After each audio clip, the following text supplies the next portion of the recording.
मुझे अंदर आने दो, बाहर खड़ा ना हुआ जा रहा। कब से आपका नाम पुकार रही हूं, आप दरवाजा ही ना खोलते। दो घड़ी बैठ लेने दो अपने पास।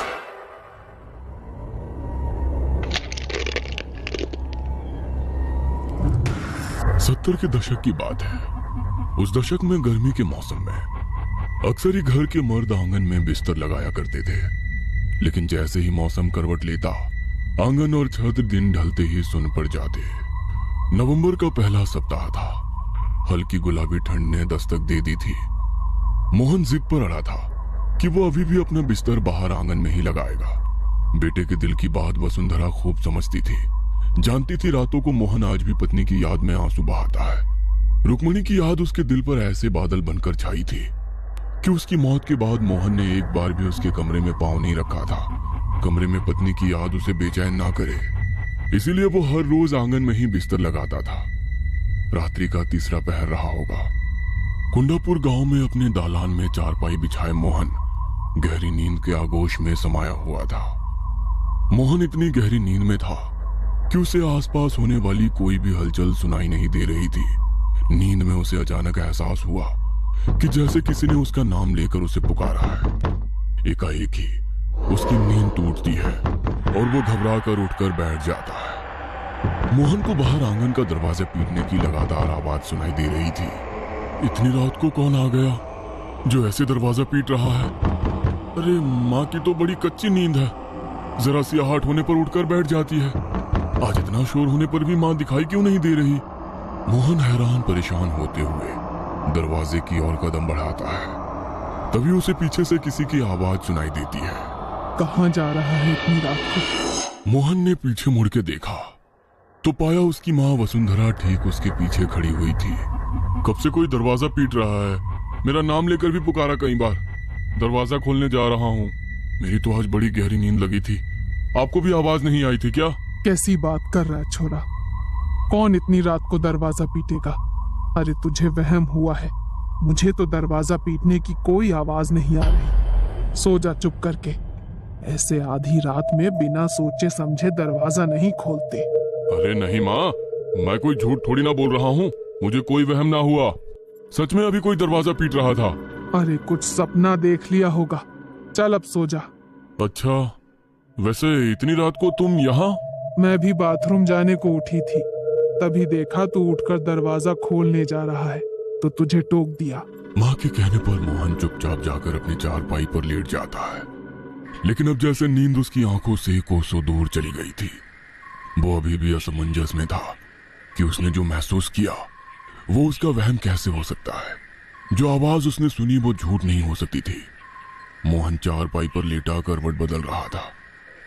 तकरीबन रात के 2 बज गए थे और मोहन एक बार फिर गहरी नींद में चला गया था। अचानक ही उसे किसी के कुएं से पानी खींचने की आवाज सुनाई देने लगी। मोहन ने अपनी कलाई पर बंधी घड़ी की ओर नजर घुमाई। अभी रात के 2:30 बजे थे। चाहे जो मजबूरी हो, गांव में 4 बजे से पहले औरतें कुएं में पानी नहीं खींचती। फिर ऐसी आधी रात को कुएं पर कौन हो सकता है? एक बार फिर मोहन अपनी चारपाई से उठ खड़ा हुआ और धीमे कदमों से आंगन के दरवाजे के पास पहुंचा। कौन है बाहर? मोहन के इतना कहते ही कुएं से रस्सी खींचने की आवाज बंद हो जाती है और उसे किसी औरत के सिसकने की आवाज सुनाई देने लगती है। मुझे अंदर आने दो, बाहर खड़ा ना हुआ जा रहा।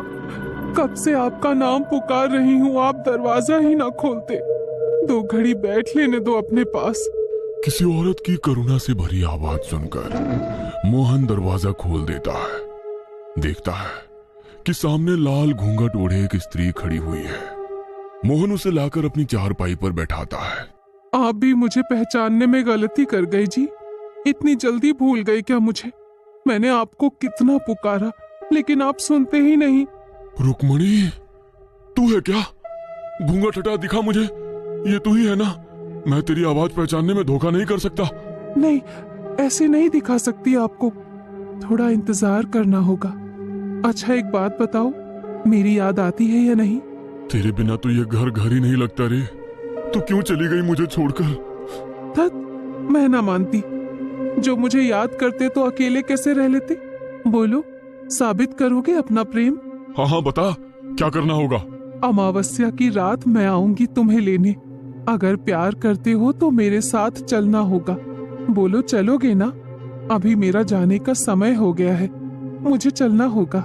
नहीं, मुझे छोड़कर मत जाओ, मैं तुम्हारे बिना नहीं रह सकता। मेरे पास बैठो ना कुछ देर। ठीक है, मैं वादा करती हूँ, फिर तुमसे मिलने आऊंगी। बस किसी से कुछ कहना नहीं। जब से रुक्मणी ने मोहन से वादा किया था, मोहन हर रात जाग कर बिता रहा था, क्योंकि वो रुक्मणी से मिलने का मौका खोना नहीं चाहता था। तीसरी रात को तकरीबन 2 बजे फिर से उसके दरवाजे पर दस्तक होती है। मोहन समझ गया था कि वो रुक्मणी ही है, इसलिए वो लपक कर दरवाजा खोल देता है। रुक्मणी अंदर आती है और मोहन के साथ बैठकर बातें करने लगती है। पता नहीं आज बार बार क्यों नींद उचट रही है। एक बार जाकर मोहन को देखाती हूँ। पता नहीं क्या हो गया इस लड़के को। जब से वो रुक्मणी गई है, ना तो किसी से बात करता है, ना रातों को सोता है। मेरा तो बड़ा जी घबराता है उसके बारे में सोच सोच कर।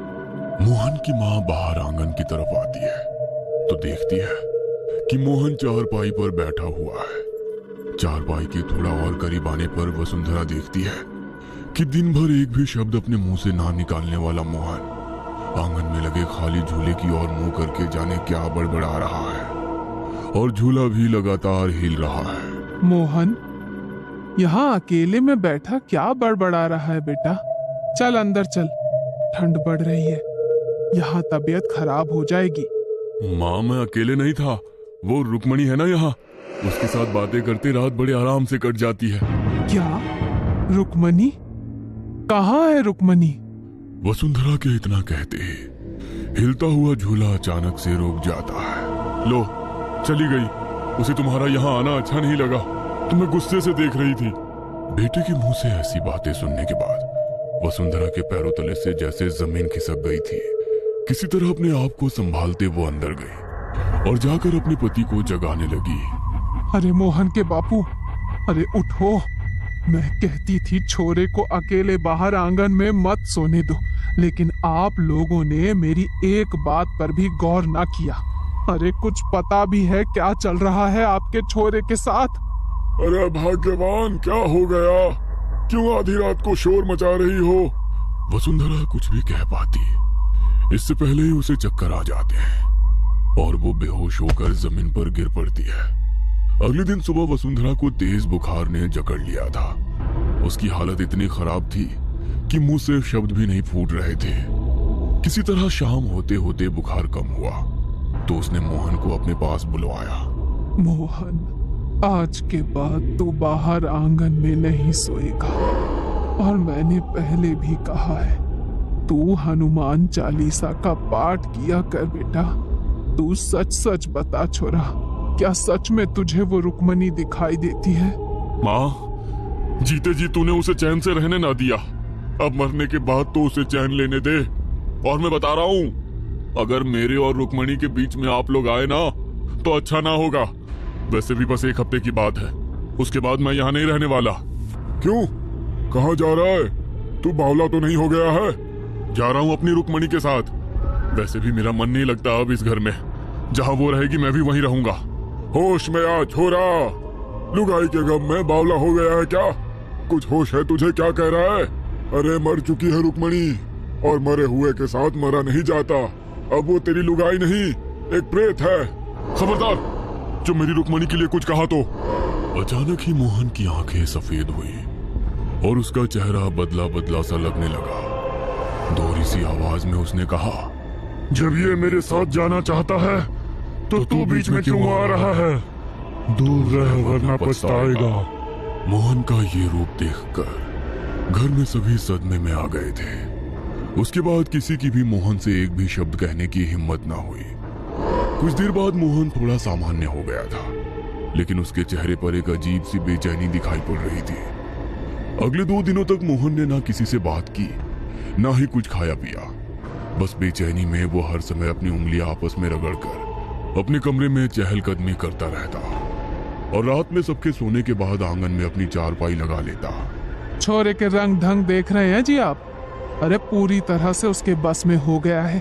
अरे लगता ही नहीं है कि हमारा छोरा है ये।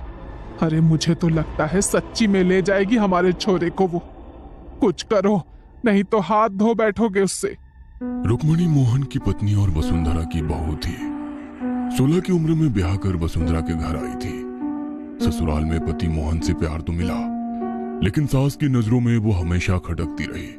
कारण था रुक्मणी का निसंतान होना। ब्याह को 13 बरस बीत गए थे, लेकिन अभी तक कोई खुशखबरी सुनाई नहीं पड़ी थी, जिसके कारण सास वसुंधरा बहू को खरी खोटी सुनाने में कोई कसर नहीं छोड़ती थी। रुक्मणी और मोहन की शादी की सालगिरह थी। रुक्मणी आज 16 श्रृंगार करके बिल्कुल दुल्हन की तरह तैयार हुई थी। मोहन और रुक्मणी अभी पूजा करने मंदिर जा ही रहे थे कि वसुंधरा ने एक बार फिर बहू को कोसना शुरू कर दिया। बूढ़ी घोड़ी लाल लगाम, 13 बरस में एक औलाद तो पैदा न कर सकी, बस दुल्हन बनवा लो इसे रोज। मेरे तो भाग्य फूट गए। ऐसी सूखी बेल मैंने अपने आंगन में लगाई कि मेरे घर की हरियाली को ही खा गई। अरे ऐसी कौन सी खुशी दे दी तूने ब्याह करके जो तेरी सालगिरह मनाऊं मैं? दुल्हन बनी घूम रही है, मनहूस कहीं की। अरे मैं तो कब से कह रही हूँ दूसरी शादी करके अपनी वंश बेला आगे बढ़ा ले, लेकिन ये छोरा तो जैसे लुगाई के बस में हो गया हो पूरा। मैं तो कहती हूँ मर भी जाती ना तो भी मेरा पीछा छूटता। दूसरी बहू लाती तो कम से कम बच्चों की किलकारी तो सुनने को मिलती। तेरे जीते जी तो ये छोरा मानेगा नहीं दूसरे ब्याह को। सास का कहा एक एक शब्द आज रुक्मणी के सीने को छलनी कर रहा था। उस पर भी मोहन की चुप्पी उसके सब्र का इम्तिहान ले रही थी।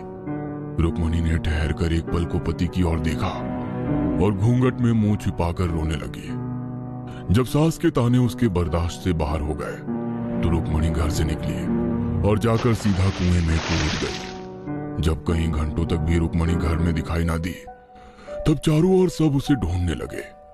अचानक ही मोहन की नजर कुएं में तैरती उसकी लाल चुनरी पर पड़ी तो उसके मुंह से चीख निकल गई। वो आखिरी बार था जब किसी ने मोहन के मुंह से आवाज सुनी थी। उसके बाद तो मोहन ने ऐसी चुप्पी साधी कि बात करना ही बंद कर दिया। मन ही मन मां वसुंधरा भी बहू की मौत से बहुत दुखी थी। गुस्से में वो रुक्मणी को हमेशा ही बहुत कुछ कह दिया करती थी, लेकिन वास्तव में वो ऐसा कभी कुछ नहीं चाहती थी कि रुक्मणी ऐसा कोई कदम उठा ले। मोहन को रुक्मणी की मौत का ऐसा सदमा लगा था कि वो रुक्मणी की मौत का जिम्मेदार खुद को ही समझने लगा। रुक्मणी की मौत के बाद उस कुएं के पास अजीबोगरीब घटनाएं घटने लगी।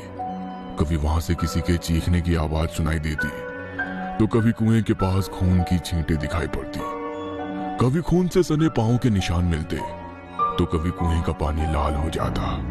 गांव में दबी जुबान से ये बात होने लगी थी कि वसुंधरा की बहू की मुक्ति नहीं हुई है और अब वो एक प्रेत बन गई है जो अपने होने का एहसास करा रही है। पूरे परिवार में डर का माहौल बन गया था। ऐसे में मदद मांगने वसुंधरा और उसका पति एक तांत्रिक के पास जाते हैं।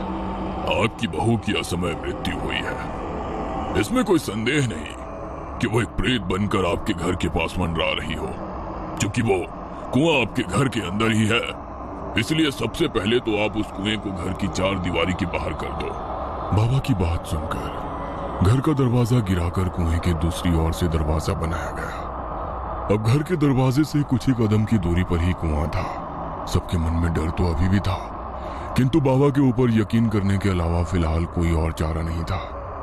जब से दरवाजा बनवाया था, कुएं के पास होने वाली घटनाएं जैसे थम सी गई थी। वसुंधरा भी जैसे निश्चिंत हो गई थी।